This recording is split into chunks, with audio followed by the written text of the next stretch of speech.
Good evening, everybody. I'm David Sproles, and I'm the president of the New York School of Interior Design, and it is my pleasure to welcome you to this evening's program called Wharton Esherick, Synthesizing Art, Design, Crafts, Architecture. This program has been generously sponsored by Rago Arts and Auction Center and Modern Gallery.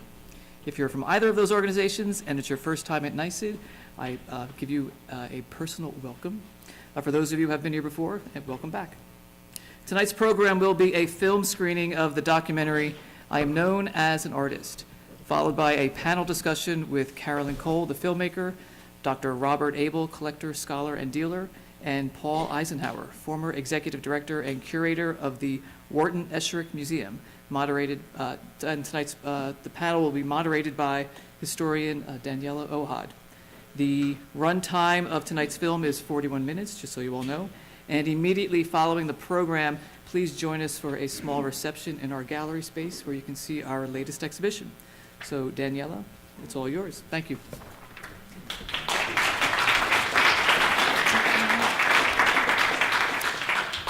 Well, thank you, David. So this evening is devoted to a man who was pivotal to the evolution of American design, but whom history had somewhat ignored. He worked in rural Pennsylvania, far away from where the heart of American design was, and he crafted furniture when the entire world believed that modern design should be produced in factories. For this utopian and extraordinary vision, which brought to the birth of an entire movement, he's called the father of the American studio furniture movement. Wharton Esherick art was not about style, but about lifestyle, and his was magical, integrating nature, art, life, and passion for wood. He was the William Morris of the 20th century. You won't find his name in the traditional narrative of design history, nor will you see his work at the world's major art museums. Esherick's furniture is rarely included in the stylish interiors created by tastemakers today and features in magazines, but his legacy is kept and admired by thousands of devotees, artists, craftspeople, those who believe that furniture is a form of art and that it should be crafted in a studio. Those for whom Esherick has been immensely influential, the godfather. Some of them are here with us tonight, and I would like to acknowledge one. Is David here, David Ebner? No? Okay, he's going to come later. Well, he will be with us. And it wasn't that Wharton Esherick didn't experience success during his six-decade career. His furniture and the staircase, wait, let me see, it's here. His furniture and staircase from his house were presented at the blockbuster 1939 New York World's Fair. He had passionate patrons such as Helene Fischer and Supreme Court Justice and philanthropist Curtis Buck, who allowed him to substantiate his art and vision. His music stand, that's the block, here. His music stand was the first example of any modern American design to represent America internationally when it was included in the 1958 exposition in Brussels. And his work was presented in a major show at the Museum of Contemporary Craft in the same year, where it was honored as the first to have, where he was honored as the first to have a retrospective in this museum. Yet Esherick's artistic vision was forgotten and was not touched for scholars for decades. It was in 2006 when the folding screen that he crafted, and this is the one he crafted in the 20s, was sold by Rago Auction, that his name was reintroduced to the public.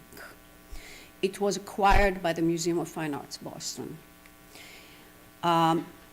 This benchmark event was followed by an exhibition, Wharton Esherick and the Birth of American Modern, at the Rare Book and Manuscript Library at the University of Pennsylvania. It was the first major examination of his work in decades. And now the film, Wharton Esherick, I'm Known as an Artist by Carolyn Coal. Was he a modernist, expressionist? Was he a woodworker, sculptor, furniture designer, interior designer? Certainly, Esherick was beyond all of these boundaries. And this evening comes to celebrate the father of the American furniture studio movement. I also want to repeat what David said and to thank again Rego Auction and Modern Gallery, not only for making this event and evening possible, but also for always supporting education and for appreciating the scholarly approach to design. And thank you, Suzanne, I know you're here, David, Bob, and Miriam. So we are going to start with the film.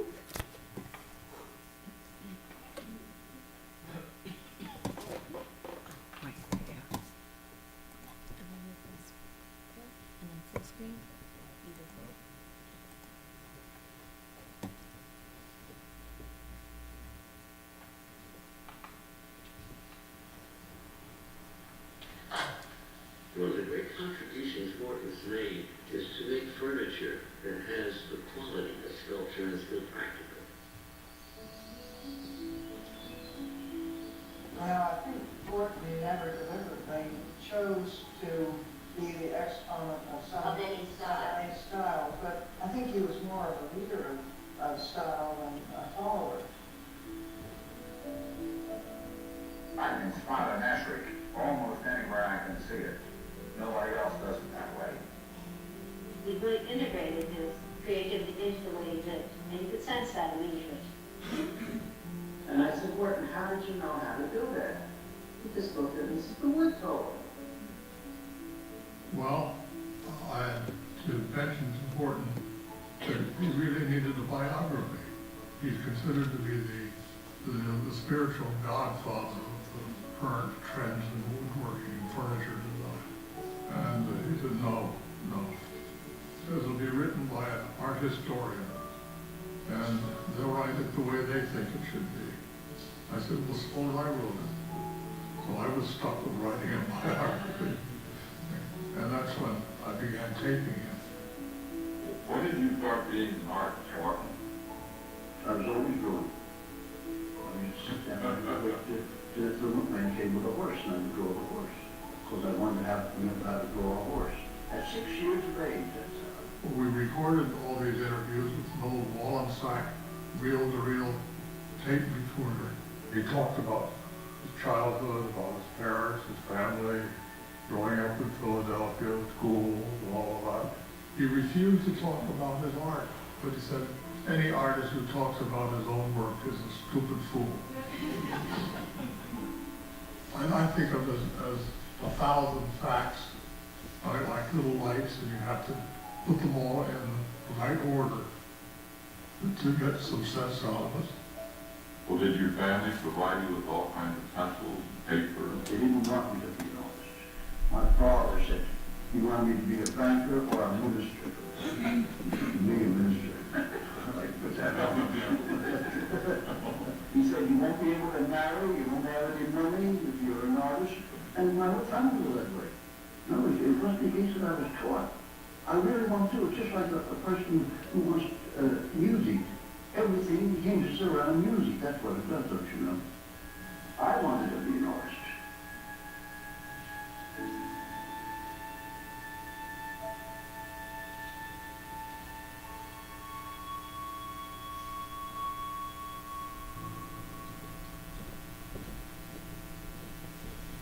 I think that Wharton Esherick is influential on American woodworking in the same way that Van Gogh is influential or Picasso is influential on the process of painting.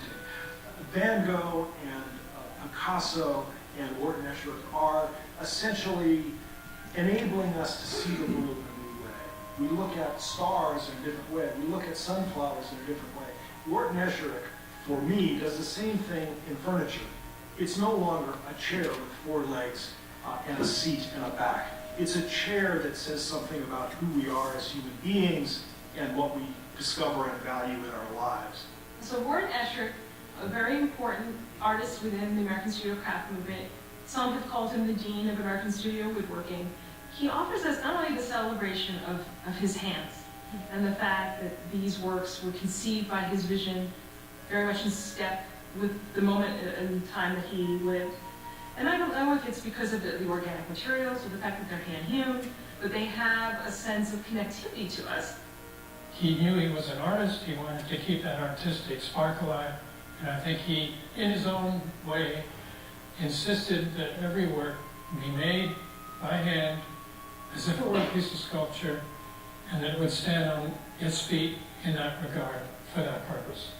He did it at a time when there was no market for it. There weren't any craft galleries that were selling contemporary furniture because there wasn't any contemporary furniture. People pick up on his lifestyle as much as they pick up on his work and are inspired by his life as much as by his work.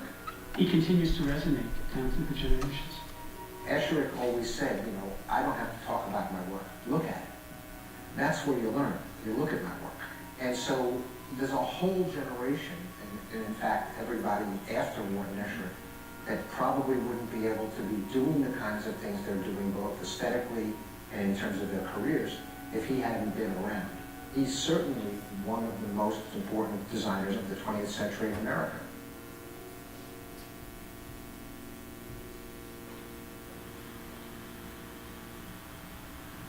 I think there's a certain level of excitement that people have when they're first introduced to Esherick's work. Sometimes they think it must be a contemporary artist because they don't know the history and they don't know where it came from. While some people think, well, Esherick is kind of unknown and esoteric, the truth is his work was exposed in several different and very important public spaces where people had an opportunity to see and discover his work. Generally speaking, when one thinks about the work of Wharton Esherick, we think about different periods of his work. We talk about his very early work as his literature and its narrative to some extent. And then we move into what is often considered to be his cubist work or expressionist period. And then from there we go into his organic period. And in fact, his organic work is primarily what influenced other people in the 60s, 70s, and on. And his career probably became the most important publicly when he did the room at the 1940 World's Fair with George Howe.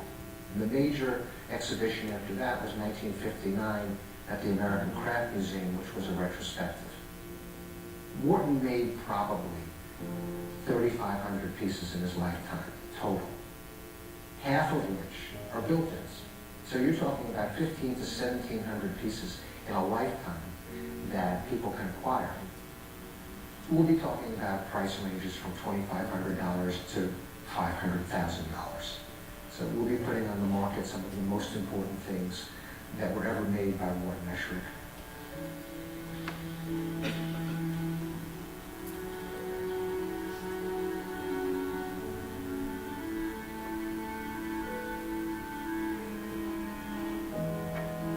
The dining table goes like here with the chairs around it, which are right over here on the side.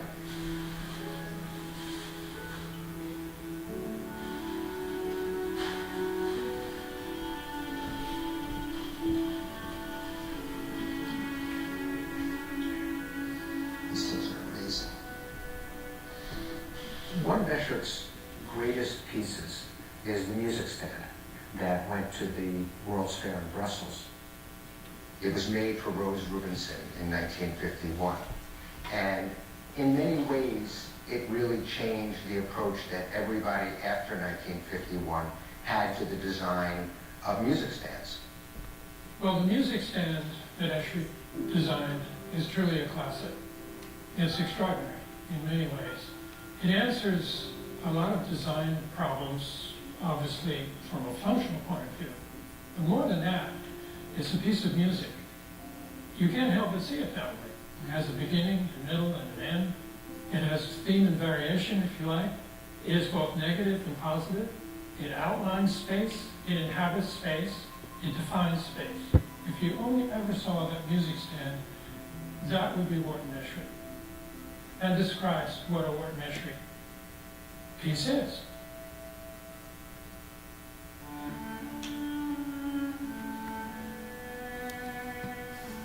So this is the music stand, 1951, the prototype of all the future music stands he did later. And it's a magnificent piece of both functional furniture, but an amazing piece of sculpture.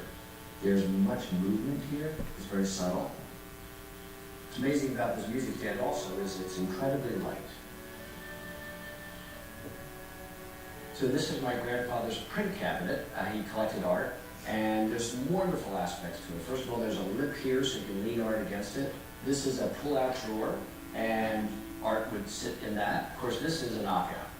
First, you push the drawers open, and there's flat drawers that you can put art in. Wharton, he didn't like deep drawers. He felt shallow drawers were a much more efficient way to store things. So this is my grandmother's desk, created in 1969. It was commissioned for a small corner of their dining room, actually. And it was where my grandmother would sit, and she would do correspondence, write letters, and I would just see her opening these drawers and pulling out something, putting stamps on envelopes. This was her small, intimate, but very workable piece of Wharton Esherick furniture. So it would have been natural for me to grow up among Esherick furniture and think nothing of it, because this is our natural world. So to actually be being willing to sell this is definitely a milestone and emotional. My grandfather's name was Nat Rubinson. My grandmother's name was Rose Rubinson. They were married for over 63 years. They were very vivacious, fun, artistic people. Granddad was extraordinary because he loved business. There was something in him that just loved the arts. My grandmother loved the arts since she was a child. My grandfather would tease her that she loved theater and performing arts so much that if he put up a curtain between the living room and dining room, and at 8 o'clock every night would open it, she'd be thrilled. My grandfather earned a good living, but they decided early on that rather than living in a big house with lots of property, they would live modestly, but travel a lot and collect art and support artists and musicians. And over time, they replaced aspects of the house with built-in and freestanding Esherick furniture. They started wanting to commission a salad bowl, and 65 pieces later, they finally got a salad bowl. Interesting about this table is that my grandmother, coming from a big family, wanted a table that would seat at least 12 people. And Esherick said, no more than 8 should ever be at dinner, and he refused to make it. And he, of course, refused to make a square table. It had to be kidney-shaped because it was more intimate. We could all see each other. So this is my childhood table. This is the table I grew up on. So many stories about this table, which I could share with you, but the most important story of this table is that I'm leaning on my childhood. It's very beautiful, and it belongs, to the next generation. So it's time for others to enjoy it. My husband was always interested in the way he wanted to live. When he was in the Army, he dreamed about the kind of house he would build. Actually, the kind of house we built was a California style. And that does not go on Philadelphia's main line. And did not appreciate it. We were known as a crazy house. We lived in it without any furniture because I never saw furniture that I wanted to live with. Many years later, we went to an art show at the Philadelphia Museum of Art. Walking around, I saw a statue. As I looked at the stand, the name was Wharton Esherick. That was the beginning of the romance. After that, I felt the only furniture I want is this guy's stuff. Wharton became my great friend. for his humor, his whimsy, and of course his art. Wharton showed me the shape of the table that he was going to make. What he did was get some simple market bags, a light cover. He pieced pieces of paper together, and one swoop, he did the design. He cut it out, he said, that's the table. That is as much preface to anything I ever had that he made. I never knew when I would get it. I never knew what it would cost. I just knew that I would like it. We wanted a place in the country. And finally somebody said, have you been out towards Paoli? And I said, no. He said, I've got a place that I think you'll like.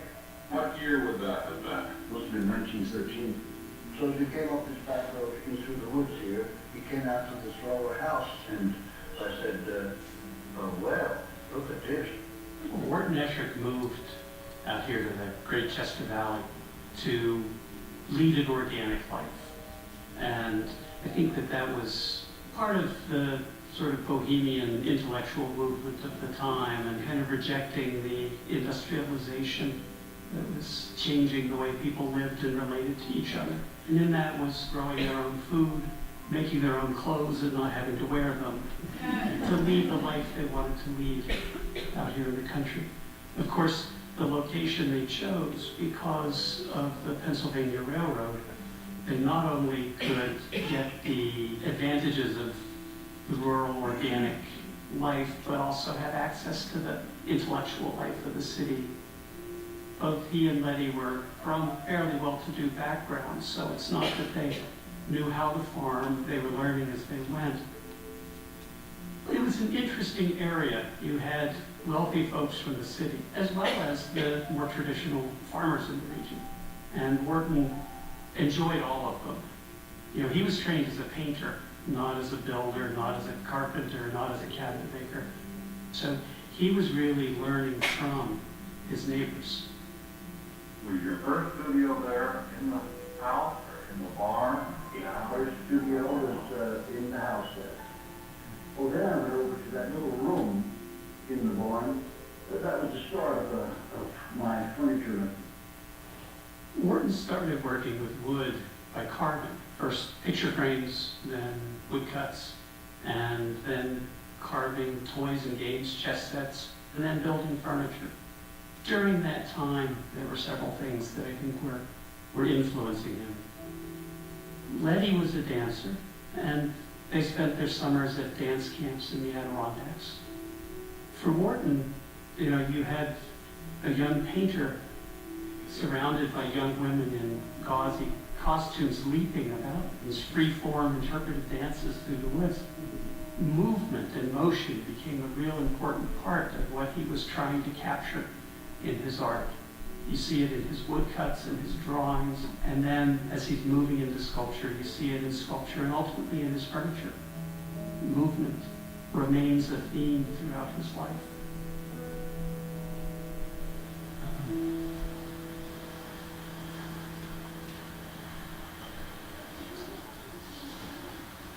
When did you all go to Fairville? We went to Fairville for education of merit. We didn't want to send any of the children to public school. We didn't believe in the public school. But it was a nice experience. Mrs. Johnson was really a marvelous woman to work with. Letty used to love to hear her lecture. For the school year 1919 to 1920, Letty and Wharton went to Fairhope, Alabama. And the reason they went there was Marietta Johnson, who they had heard speak in Philadelphia. They were very interested in her techniques and teaching. And she had established the Marietta Johnson School of Organic Education in Fairhope, Alabama. And while he was there, he did a number of paintings. And the story goes that Marietta Johnson gave him his first set of gouges for carving the frames. Then he also met a number of people down there, one of whom was Sherwin Anderson, the writer. Shirley Anderson's one who evidently made that statement that his frames were better than the paintings. In Fairhope, he met Sherwood Anderson, who was one of the most well-connected people in the arts and culture world. And he had a habit of taking young people under his wing and introducing them around. He also met Henry Varnum Poor, who became a good friend. Then through Poor, he met Marjorie Content, who became an important client. Like so many of Wharton's clients, they became friends.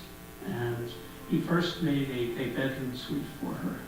And the bed is a very prismatic form, but the two end pieces are curved. The headboard is a convex curve. The footboard has a concave curve. So he started moving from the expressionist ideas to integrating curves into that. The other piece for this set was a vanity, which was two inverted pyramids, long, narrow inverted pyramids, which were mirrored on the inside. It's a marvelous, marvelous expressionist piece, and perhaps one of his greatest. And by the way, it was this set that he really felt like he had made the leap, and he was very excited about it. During the 20s, Esherick was really trying to figure out what direction to go in. There was still a little bit of painting going on. There was the frames, there was small sculpture, there was racehorses, there were the prints, and the beginnings of the furniture. Then somewhere in all there you got mixed up with the hedgerow. You did some woodcuts for posters for it. Oh, Rob, yes. For every show. How did you get on with Jasper Dieter? Oh, Jasper Dieter, not only couple of having anything done I could. With their sets or with anything done. I believe in that theater. Esherick had a good friend there, Jasper Dieter, who founded it in 1923. And Esherick would do posters for plays and also did some stage sets as well. This is 1922. Jasper Dieter left New York and the commercialism of New York, and he fell in love with this space. So this is where I want to build my theater. Now, one of his good friends was Wharton Esherick, and those two bonded so well together. And Esherick came here to design some sets for Jasper. One of the great things when you look at his sets, they're modern. They make you feel imagination is at the center. It is not just a box. It's levels and angles. And all of a sudden, the audience is led to be imaginative too. He loved the company, and he built this table for the company to eat at. Some people, when we get really poor, they say, why don't you sell it? I said, we cannot sell this. This is our soul. And you may notice around the room the chairs, the Wharton Esherick chairs. They're hammer-handled chairs. And he made them one at a time as payment for his daughter's acting classes. They're simple, and they stand up for 92 years. He was completely embraced by a community that was used to celebrating the arts. So he really found a home here. We're returning now into 1930. Do we have a commission yet? I had a commission from Mrs. Fischer. She at the Aibel Theater. She worked the piece of sculpture. Helene Fischer came to one of the plays and saw a sculpture that Esherick did and bought it. And that was the beginning of a whole series of commissions in the 30s. More German expressionist inspired straight line type furniture. Helene Fischer commissioned some of his, I think, most imaginative works. He did a corner desk for her that is this crystalline form that is just marvelous. Marvelous to look at, but I can't imagine how he built it. So the desktop has three large triangles, each of which are divided into three.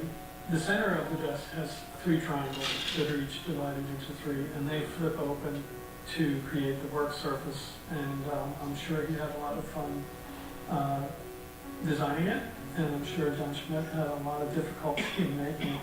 John Schmidt was really important in Wharton's development. John Schmidt was trained in a classic European apprenticeship program. And when Wharton started making furniture, since John was a neighbor, Wharton sought out his advice.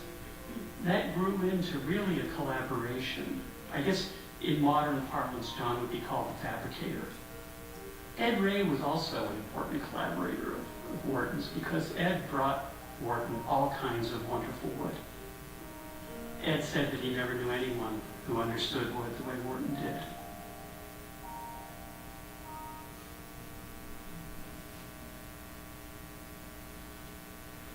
Behind me you see the wonderful Nellie and Curtis Bach fireplace and doorway. And this comes out of a house that they had purchased in Gulf Mills. You know, he was a very important attorney and judge in Philadelphia. He came from a prominent family of publishing, and he was a president of the Philadelphia Orchestra. And so the Bachs went to the Hedgerow Theater and saw what Esherick had done there. And they fell in love, and they all of a sudden had a different vision for their home. And so in 1935, Esherick started making drawings, they drew up contracts, and the work began. What's important about Esherick is that circle of friends that he creates.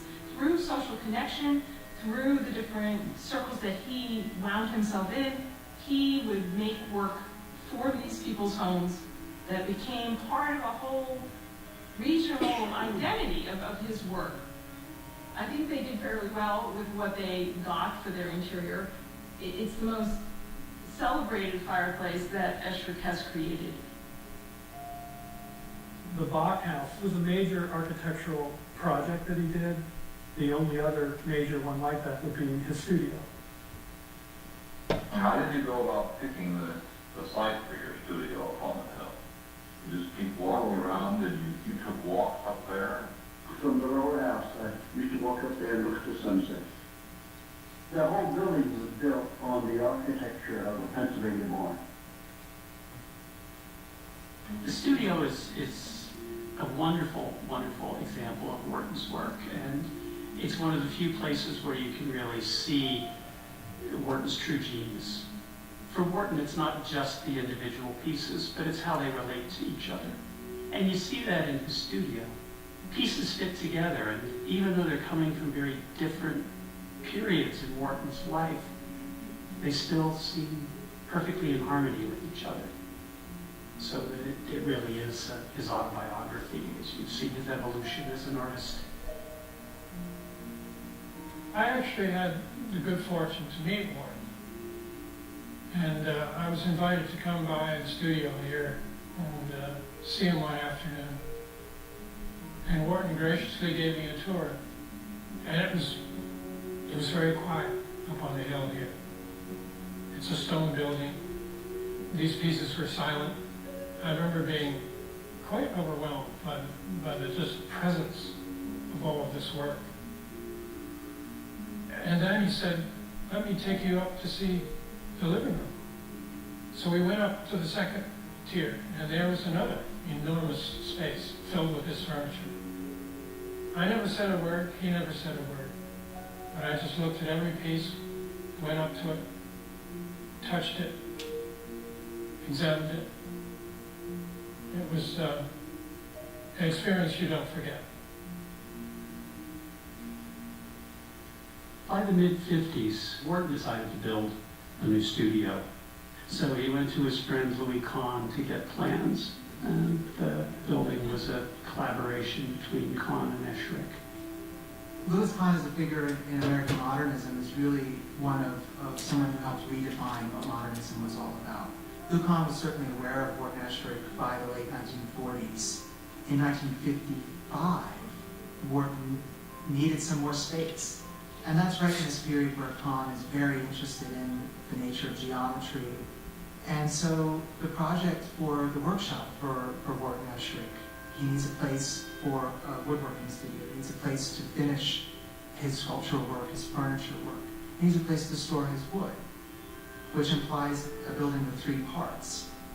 And so around a hexagon, they started planning how you relate those three elements together. But the building comes together as a construction by Wharton himself, right? So while Kahn may have endeavored to have straight lines, Wharton, in building it, bent the corners, bent the walls, curved them. He was resisting the idea of a straight line.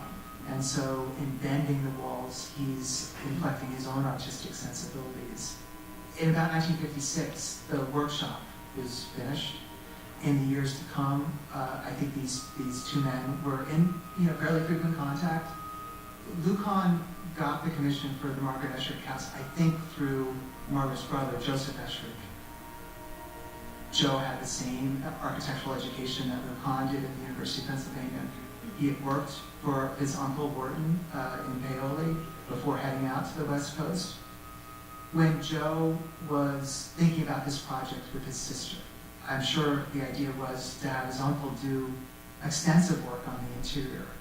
In the end, he wound up doing the most enclosed space in many ways of the house, the kitchen. It still is amazing that we own the house. We can't really believe it sometimes because we know it's such a special place. I mean, we fell in love with it as soon as we saw it. We call ourselves stewards, feel like we're taking care of the space. I think we were both more familiar with Kahn because we had been interested in modern architecture, but getting to know about Wharton Esherick has been very important to us.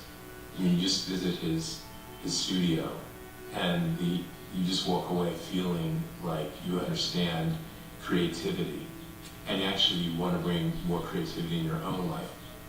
And the objects he created, you use every day. So you just smile when you touch things that Wharton made, and it enhances your life.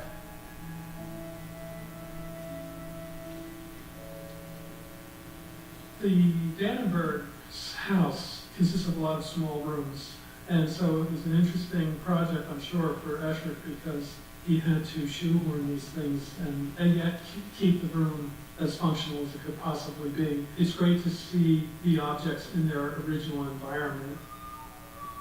And I hear Wharton's voice from the dining room saying, "Hey, Dana, how many people did you say that table has to seat?" He said, "Dana, a plain round table will not seat enough. Bring me a bunch of plates." So she brought 12 plates out, and he placed them on the floor in the shape of the table that's there now. The shape of that table is conducive to everybody seeing everybody. Everybody in the sense that they're together. They join in, or if they break down for a few minutes, they still come back together. And I mean, you could not imagine that room without the table. Now I realize how lucky we were. I think it's one of the reasons we never moved. Everything that we ever got from Wharton, we had no idea what was coming. We knew one thing: if Wharton made it, we'd like it.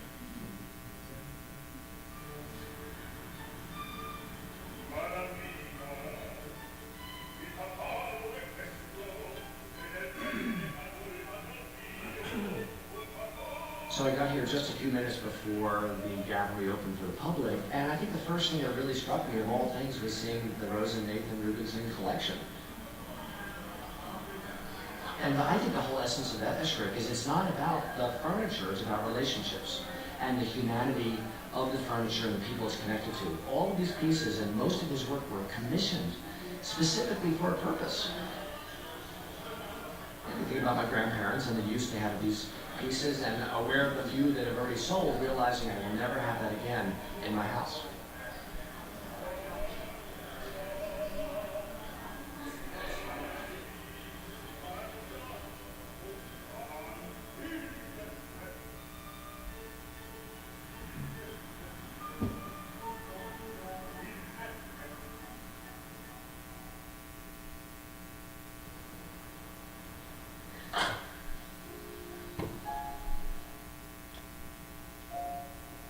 Because I think he had a real affinity for wood.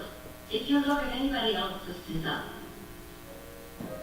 there's always something that's stiff about it. And although he worked back in the 20s and 30s, he was so far ahead that you can't call, this is nothing like what they call modern furniture. No. And yet it is the simple, unadorned, smooth surfaces. He had a way of taking something hard and solid and making it look soft and graceful and absolutely irresistible. The other thing that he did so well was to create this tactile softness. When you looked at something, you always wanted to put your hand on it and feel the sculpted shape, which really never existed in furniture. The one thing in working for work, you could take time to think clearly and more thought into your work than action. I don't get ever easy heard of. Never. We used to go out often and have dinner out there, and Wharton and I were on the porch gazing out, and he was peering intently out at the woods. And he said every night, "Good night, dear, see you tomorrow."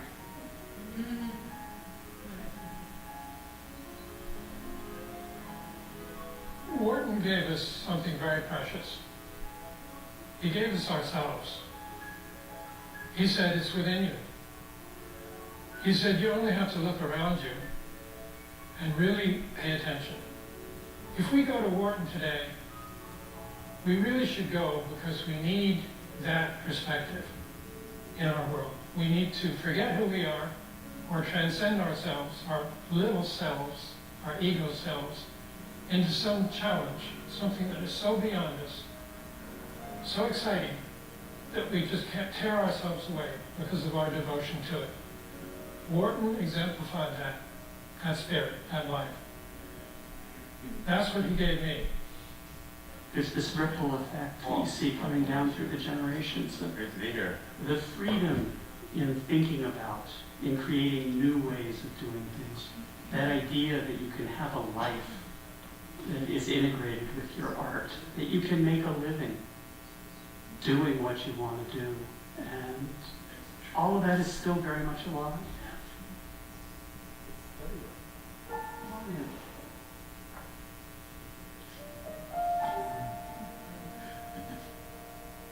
A lot of these artists had to go see Esherick in Paoli. They made pilgrimages to his studio. And from that moment on, they are intricately linked with Esherick. But he was a symbol for decades and continues to be this person that people look to as a hero in American studio woodworking. The ideas you just get full like, oh man, that's what that could look like. Before there was Etsy, there was the craft movement. I think they're driven by the same impulse. And it is an impulse to say, how do I make my life meaningful in relation to all the things I see around me? You see that in Wharton Esherick's view of what a desk looks like, or what a chair looks like, or what a spiral staircase looks like. These are ways of discovering in our world new ways of seeing. So that is probably the single most important thing he did. However, he still created this incredible body of work that changed the way that other people work. In most cases, the people he influenced were the other makers. And many of those people were teachers.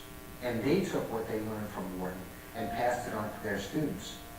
And I think that that's an incredible legacy in terms of the history of design. He's overlooked by a lot of people because he's hard to pin down as to what he did, because what he did was so varied, because he was so creative. Oh, this is him. Yeah, yeah. And drawing on the wood with his chalk. Wharton Esherick is a historical figure. But what is really exciting about his work is that it continues to be relevant. It continues to be referenced by other artists. You continually see ideas that Wharton created showing up in other pieces of artwork. And he has a relevance that has far outlived the man himself. This is his self-portrait. He painted in 1919. You see how much texture there is in there? I think that was the sculptor trying to get out. Fortunately, he found wood. And that's where all the rest of it is.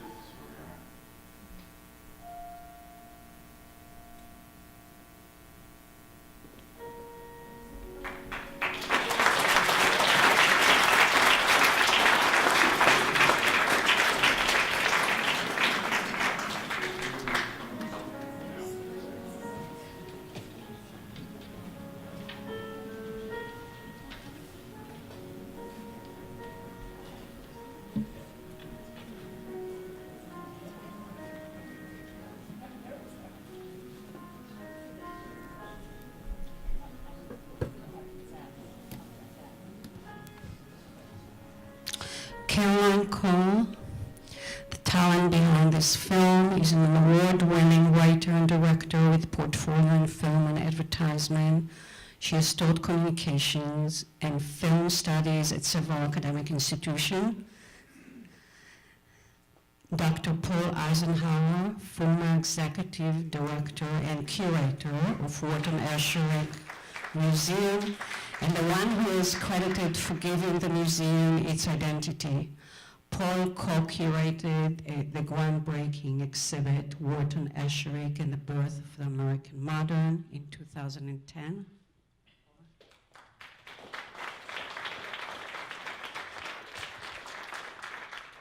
Dr. Robert Aibel,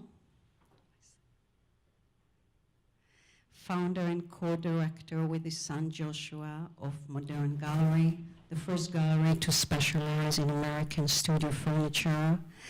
Bob has authored several publications on the work of George Kashima and Wharton Esherick. Bob.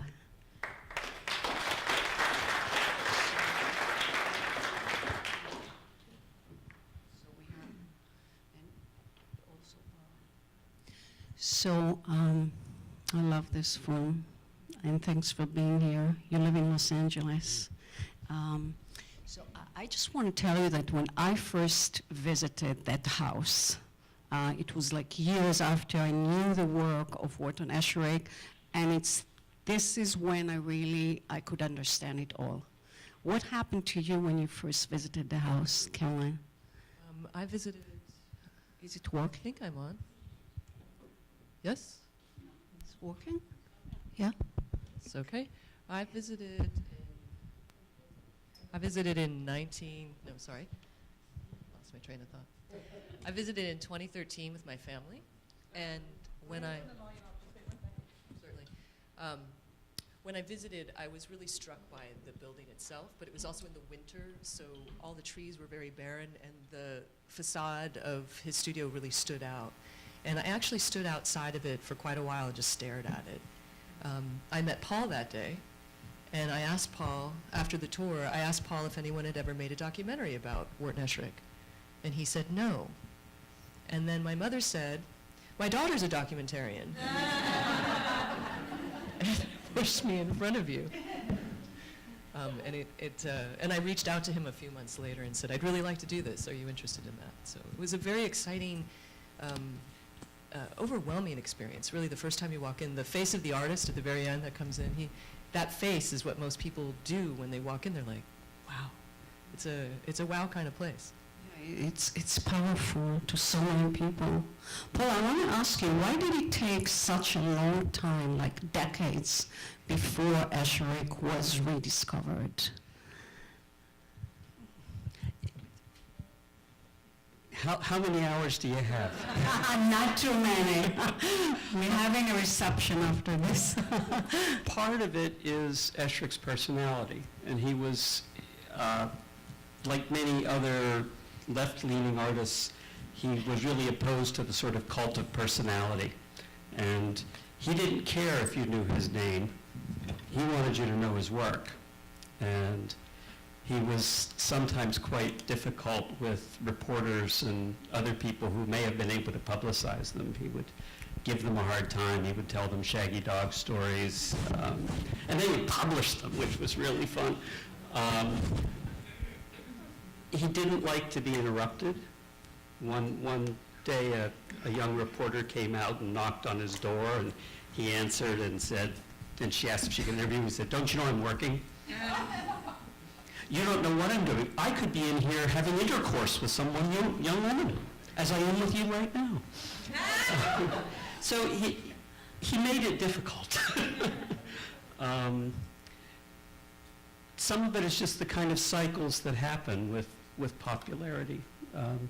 You know, he had a big surge in the 40s, 50s, and 60s, but then as he got older, things were changing and sort of lost interest, or people lost interest.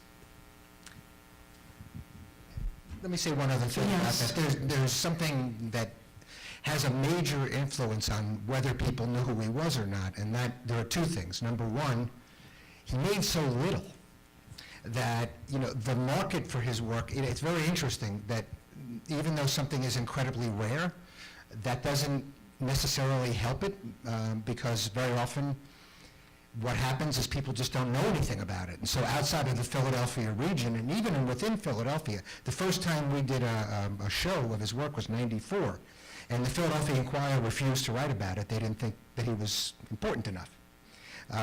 That didn't happen at the show you see in the film. And the other part of it is that his work is unusual. And it's, a lot of people think, that's so weird. And so in some ways it was that combination of making so little and people just not getting it unless they were woodworkers or curators. It was a very limited group of people who really understood what he was doing. So it took a long time. And Paul made a major contribution because what he did at the museum while he was there helped a great deal. And now this film, I think, is going to make a huge difference. It should, certainly. Carolyn, what's the value of the oral history in your film? There is a lot of it. In fact, there's so much more, and it was really difficult to decide what to use. So Wharton himself was interviewed for several hours. That remains, I think, and there might be more that we couldn't find that Bob, the gentleman at the very beginning, has in that house, which there are a lot of drawers in that house. And there's a lot of stuff there, so there were things that we didn't see or necessarily see, but there's over 100 hours of other material about him. So Bob and his wife at the time, Ruth Esherick, his daughter, interviewed his circle of friends, and there were hours and hours of that audio, oral history, and it was, I wanted to just string that together over images of his work, but it was, the more I kind of used that, it felt like it belonged in the beginning and end part. But the information gathered from that was lovely. It was so interesting to hear the stories. In fact, making the film, I banged into so many other interesting characters that I wanted to make 3 documentaries by the, you know, with Mary, the woman who was the educator, the photographer, and the other authors and people, the Hedgerow Theater. There's so many fascinating aspects of that era in which he kind of came up and grew through. And I think that you so well captured the spiritual aspect of his life and work in the film, and this is something that really drew me to the film. I want to ask you, Paul, in this exhibition that you co-curated, Wharton Esherick and the Birth of American Modern, you present Esherick as a modernist. I want to ask you about that. Well, how was he a modernist? And what's his contribution to American modernism? A lot of modernism in design, particularly in his era, was coming out of Europe. And the simple forms, the sleek lines, the cleanness, the exposing the structure, the dealing with form and function in new and different ways, were all coming out of the European traditions. And Wharton took those ideas and Americanized them. So you can see, you can put his work side by side with the European designers, and you can see the relationship, but the feel of them is totally different. And for Wharton, there's a rusticness, there's the beauty that the wood brings to it as well. So that's part of it. Part of it is, he saw himself as an artist. He was never a craftsman. He was not a furniture maker. He was a sculptor, and it's just some of his sculpture happened to be furniture. And he was taking the ideas in art. I mean, when people used to ask me, who was Wharton's biggest influence, I'd tell them Brancusi. It wasn't other furniture makers, it was Brancusi. So he was taking ideas from art and applying it to functional objects. And the ideas that he was drawing from were all the Modernism. And as I think both Bob had said and Mark Spheri said in the film, Wharton was drawing from everything. He didn't have one style. He was, whatever struck him, he would grab it and play with it and mix them up in interesting ways. I mean, I'm still fascinated by his combining the stark forms of German expressionism with the flowing curves of organic stuff. Yeah, I wanted to ask you, Bob, about it. I know that in the film you spoke about his organic design, but I think that his Cubist chapter, German expressionism, was really radical, was probably the most radical of all of his work. What is your take? But very rare. Well, I think that, number one is that there's very little of this, what either referred to expressionist, cubist, prismatic. There are any number of terms. It is extremely important, however, because it's was so rarely seen. Now, today, it's probably the most valuable of all the work that he ever did. So the big numbers are usually for that work, the biggest numbers. But in reality, very few people saw that work, ever.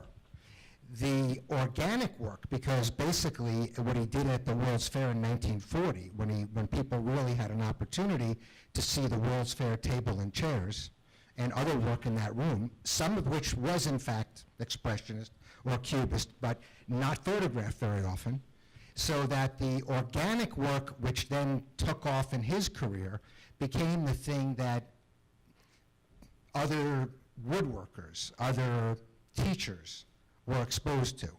And so that's what sort of influenced them, because they didn't get to see the expressionist work. Yeah, it was more visible, yeah. It was I much want to more take some questions from you. Paul, the way you describe his earlier work seems like it's got a lot in common with what Gustav Klimt was doing a decade or two earlier. Natural materials, clean lines, function and form combined. Is he in some ways what Stickler was doing early modern American furniture? Yes.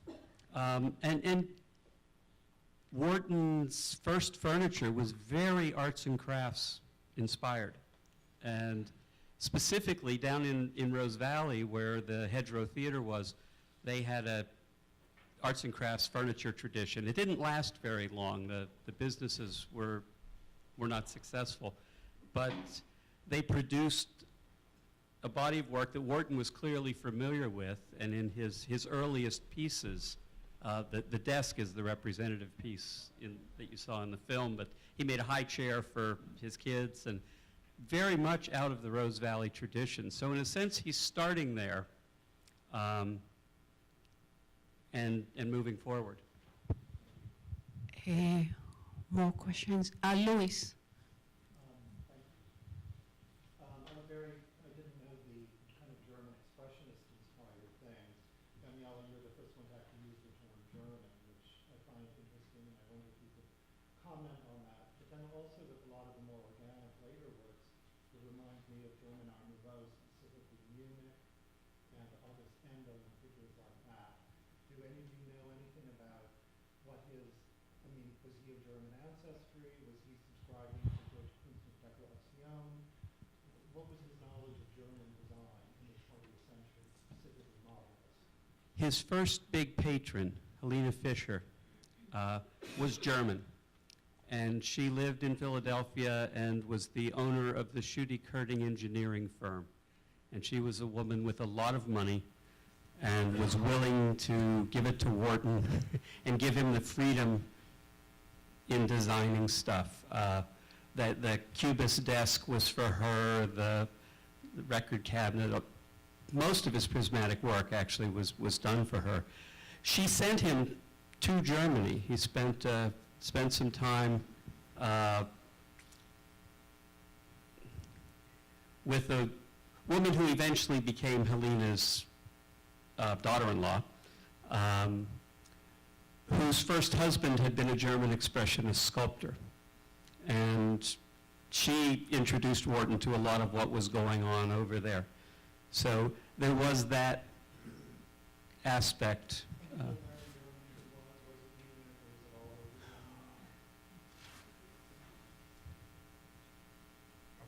Holzhausen was the town he was in. But I also want to add here that German Expressionism was really a movement in architecture and art and filmmaking, but not in furniture. So I think I've never seen any piece of German Expressionist furniture except for this. The other thing that fits into his German Expressionism actually is coming from Rudolf Steiner and his followers, and the architecture and furniture design around Dornach, Switzerland. As far as we know, Esherick never went there, and we don't know how much of it he saw, but he was very taken by Steiner's ideas. He has his books on architecture and design. He hung out with a lot of people up at there was a Steiner enclave in New York City. They had a vegetarian restaurant with Steiner-inspired furniture. Wharton had actually wanted to get the commission, but it went to somebody else. But if you look at what was happening there, you can see the same kind of influences as you see happening in German Expressionism. And Wharton took those as well. Yeah, I think he was influenced by the Expressionist movement, but I think that what Paul brings up is the anthroposophical movement. And there's a lot of anthroposophical furniture that was made in Switzerland, primarily Switzerland. It's still being made today. That looks a lot like some of Wharton's work. In fact, we have a few pieces. And the reason I have them is because they're so interesting when you look at them in the context of Wharton's work. And he definitely, I mean, the dance movement that his wife and children were a part of was called Eurythmy, which was a Rudolf Steiner started that. And there were many things that he was involved with that were related to anthroposophy. But we don't really have, as Paul said, I guess we don't really have any hard documentation about some of this. And I just want to add that we have a guest here who is a representative of the Rudolf Steiner School in Manhattan, and he's teaching woodworking. He's right there. He's going to talk to you afterwards in the reception. But I'll take another question from there. Anybody else want? Yeah. Marilyn. Might he also have been influenced by emigres like Paul Frankel and Joseph Urban? Did he have any relationship with any of them, you know? Well, so he exhibited in 1931 at the Audac exhibit here in Manhattan, which was what we would all now consider to be Art Deco furniture, primarily. Paul Frankel wasn't at that, but many other people, well, actually, Paul Frankel was represented, I'm sorry. It was 1930 and 1931. So he was in the context of a lot of these people, and clearly he knew about their work, but he was already doing what he was doing. It wasn't like he took it from them. In fact, one of the things I found very interesting when I was doing the appraisal of the museum at one point was an order in 1940, right after at the end of the exhibit at the World's Fair, from Gilbert Rhodey for one of his chairs. So, I've always said what's most interesting about Esherick is who he influenced, not so much about who influenced him. But because he influenced pretty much everything, even though we don't know it necessarily.